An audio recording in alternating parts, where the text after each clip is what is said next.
تصدى اعتصاما الإخوان في العدوية والنهضة، وطوت الدولة المصرية حقبة الإخوان في الميدان بعدما أداروا ظهرهم للحل واحتكموا إلى العنف مهددين أمن الوطن والمواطن.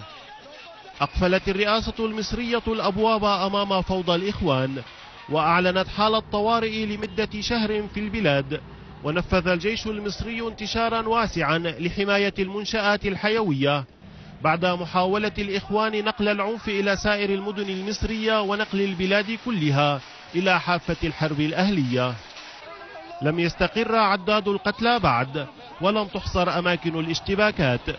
تحدثت وزارة الصحة المصرية عن سقوط 149 قتيلا وحوالي 900 جريح، منهم 6 قتلى للشرطة و66 جريحا، وفق وزارة الداخلية التي أكدت أن قواتها لم تستخدم إلا القنابل المسيلة للدموع بالرغم من تعرض رجال الأمن لإطلاق نار كثيف. وتلاحقت بيانات وزارة الداخلية ملخصة ما يدور، مؤكدة أنها رصدت تعليمات من قيادات الإخوان بمهاجمة المقرات الحكومية في المحافظات،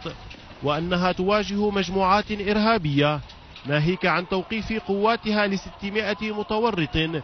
بعضهم قياديون في الإخوان وبعضهم بحوزته أسلحة ثقيلة. في عدد من مناطق القاهرة اندلعت اشتباكات عنيفة بين أنصار الرئيس المعزول والشرطة المصرية، وقد تصدوا لمحاولات أنصار الإخوان التوجه إلى ميداني رابعة والنهضة وإقامة اعتصامات جديدة. عند تقاطع شارع نصر مع شارع الهرم بالجيزة حاول أنصار الإخوان الاعتصام من جديد، وفي ميدان مصطفى محمود وحلوان حاولوا اقتحام محطة المترو فسقط عدد من القتلى والجرحى، وتبادلوا إطلاق النار مع قوات الشرطة في شارع جامعة الدول العربية، وشنوا هجمات عدة على مراكز قوات الأمن والمؤسسات الحكومية. في الإسكندرية والفيوم لا يختلف المشهد عن مثيله في القاهرة وباقي المدن المصرية، فالإخوان عزموا على التخريب والفوضى، وأصروا على بعثرة خارطة الطريق محل الإجماع الوطني التي أعلنتها الحكومة من دون إقصاء أحد، إذ يدرك الإخوان جيدا أن الحدث جلي ومفصلي، ويؤذن بانحسار ظاهرتهم عن كل المنطقة في ظل علو يد الدولة.